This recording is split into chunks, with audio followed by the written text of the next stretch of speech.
kabarnya hari ini Kanisa? Alhamdulillah hari ini cukup baik. Alhamdulillah ya. Tadi perjalanannya gimana tuh menuju ke sini? Tadi lumayan panas sih kak, kayak macet juga. Tapi alhamdulillah bisa sampai dengan selamat. Alhamdulillah ya, syukur kalau begitu. Nah, sebelum kita memulai lebih jauh, saya ingin memperkenalkan diri terlebih dahulu. Saya Vera Pratami Dewi, bisa dipanggil Vera, sebagai konselor yang akan menemani Kanisa hari ini. Kalau boleh tahu nama lengkap Kanisa siapa? Perkenalkan juga ya, nama saya Siti Anissa, biasa dipanggil Nisa.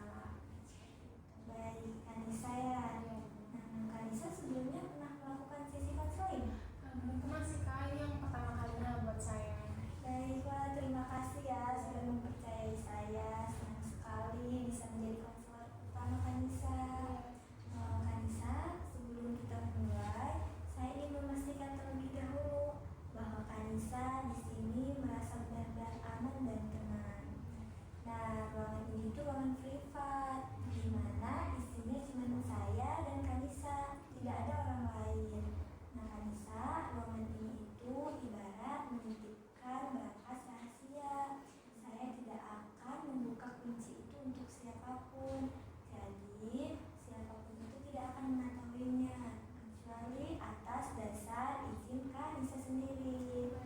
Nah, Kanisa tadi datang ke sini konseling atas dasar keinginan sendiri atau ada yang nyuruh? Ini atas dasar kemauan saya sendiri kak, karena saya juga butuh teman curhatan untuk saya. Baik, sangat amat luar biasa ya Kanisa sudah berani datang ke sini. Kanisa, karena Kanisa datang ke sini juga atas dasar keinginan sendiri, maka dengan itu Kanisa di sini boleh mencari diri Kanisa sendiri. Kanisa boleh sedih, nangis, marah, emosi, boleh juga berhenti. Nah, di sini saya akan sukarela mendengarkan semua cerita Kanisa. Baik Kanisa, sampai di sini ada yang ingin ditanyakan? Sebenarnya cukup kak. Ya, cukup ya. Nah, sebelum kita mulai sesi konseling, alangkah baiknya kita berdoa terlebih dahulu agar selama sesi konseling diberikan kelancaran dan tetap dirahmati oleh Allah Subhanahu wa taala. Berdoa sesuai keyakinan masing-masing dimulai. Berdoa selesai. Baik Kanisa, sudah nyaman posisi seperti ini? Alhamdulillah sudah nyaman. Sudah ya. Sudah siap untuk bercerita? Insya Allah siap. Baik. Sekarang Kanisa boleh ceritakan pelan-pelan saja ya, apa yang memutuskan Kanisa datang untuk berkonseling hari ini? Jadi ini kak, aku tuh kayak akhir-akhir ini rasa capek banget sama hidup aku. Apalagi semenjak ayah aku sakit-sakitan. Aku harus kerja sambil kuliah buat bantu biaya sekolah adik-adik aku. Jadi aku ngerasa kayak capek banget kak. Aku gak ada tempat buat cerita. Baik Kanisa, jadi semenjak kondisi ayah menurun kesehatannya ya, jadi Kanisa yang hampir menanggung semua beban keluarga. Benar, seperti itu. Saya amat sangat paham ya kondisi Kanisa. Iya, saya juga merasa sendiri kak. Aku nggak tahu harus cerita ke siapa. Mau cerita ke ibu aku, ke adik-adik aku, tapi aku takut mereka juga bisa kepikiran. Tapi kalau aku dipendam sendiri, aku juga ngerasa nggak kuat. Aku harus sampai kapan kayak gini gitu. Nah, Nisa, sekarang Nisa boleh ceritakan secara pelan-pelan saja apa yang memutuskan Nisa untuk datang konseling hari ini. Dan gini kak, aku tuh akhir-akhir ini ngerasa capek banget ya. Apalagi sejak ayah aku tuh sakit-sakitan. Aku harus kerja sambil kuliah demi membantu biaya sekolah adik-adik aku. Jadi aku tuh ngerasa nggak ada waktu buat diri aku sendiri. Aku nggak tahu harus cerita ke siapa lagi. Aku tuh ngerasa sendiri kak. Bangun cuma buat kerja. Waktu kuliah aku juga terganggu. Jadi aku kayak capek banget. Aku nggak tahu harus ngomong ini sampai kapan. Aku nggak tahu aku sanggup atau enggak. Baik, saya amat sangat paham dengan kondisi Kanisa ya. Nah,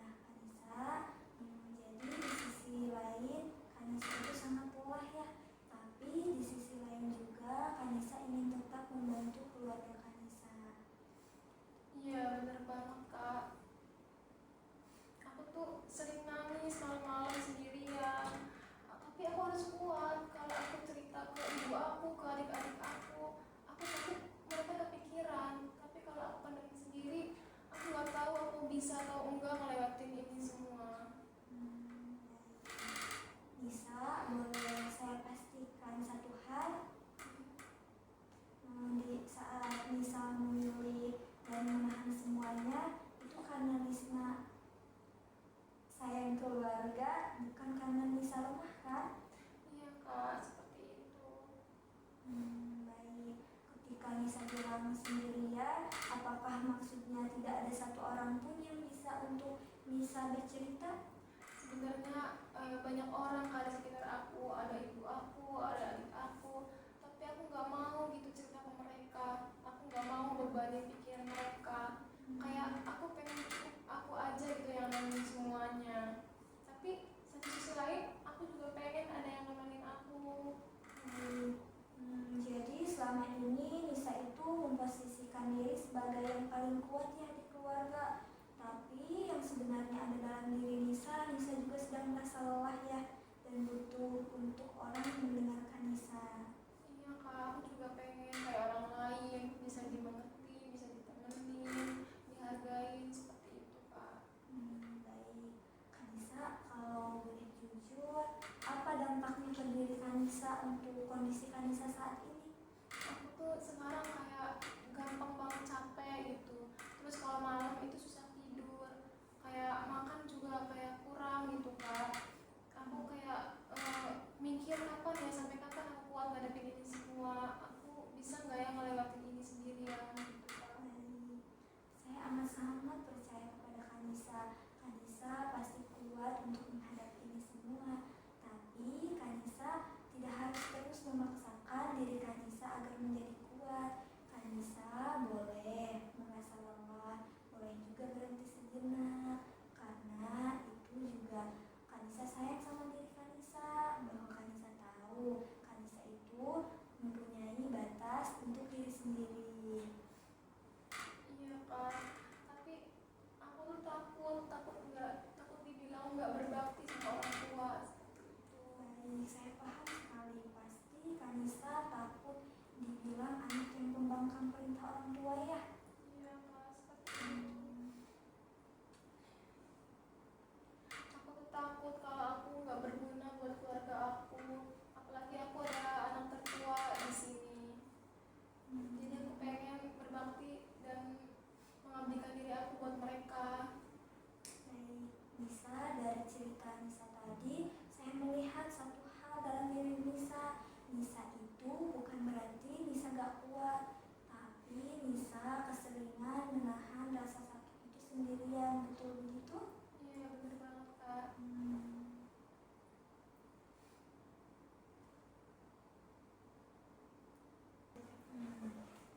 Nisa, dari cerita Nisa tadi, saya melihat satu hal dalam diri Nisa. Nisa itu bukan berarti nggak kuat, tapi Nisa terlalu lama menahan kuat itu sendirian. Iya kak, tapi ada gak sih cara biar kondisi psikologi aku tuh terasa lebih ringan gitu? Aku gak terasa berat buat nanggung ini semua. Gimana sih cara ngadepinnya gitu? Baik Nisa, Nisa itu sekarang sedang merasa lelah ya secara psikologis. Nah Nisa, dalam psikologi ada yang disebut batasan sehat. Terus menolong keluarga itu memang mulia Nisa. Kita bisa mendapatkan ganjaran yang banyak ya. Tapi kita juga tidak baik mengorbankan diri sendiri. Kita terus-terusan menyiksa diri sendiri demi untuk menjadi kuat. Kita juga butuh ruang kan untuk diri sendiri. Iya kak, tapi aku takut kalau aku dibilang anak yang gak berbakti gitu sama orang tua. Saya paham sekali ya Nisa. Nisa itu pasti takut terhadap orang tua. Terlebih kalau dilihat dalam pandangan Islam juga kan ya, kalau kita melanggar orang tua kita dapat dosa. Tapi kita bisa bicara baik-baik ke orang tua kita. Iya kak, tapi gimana sih caranya ngomong ke orang tua biar mereka tuh ngertiin aku gitu? Aku gak tahu cara ngomongnya ke mereka. Nah Nisa bisa bicara dengan jujur ya. Nisa bicara dengan jujur, misalkan Nisa di rumah dekat dengan siapa, ayah atau ibu? Sama ibu kak, Sama ibu. soalnya ayah aku masih sakit. Baik, karena Nisa dekat dengan ibu ya, misalkan Nisa ngajak ibu duduk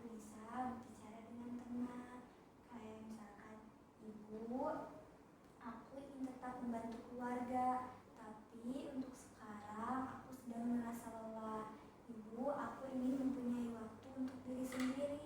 Aku ingin tetap membantu keluarga. Iya kak, nanti aku coba jujur ke ibu pelan-pelan. Dan aku juga mau nyusun jadwal kak supaya aku tuh ada waktu istirahat gitu. Baik, itu berarti menjadi tujuan buat Nisa ya. Iya benar. Itu paling realistis gitu buat aku. Baik. Nah, sekarang dari semua yang kita bicarakan tadi poin utamanya itu Nisa mau mencoba bilang ke ibu ya jujur. Nah, ada lagi gak Nisa perubahan kecil apa yang mungkin Nisa ingin capai seminggu ini? Yang pertama tadi kan aku mau ngomong sama ibu aku. Terus aku mau jadwal kegiatan kerja aku biar sesuai sama kegiatan kuliah aku.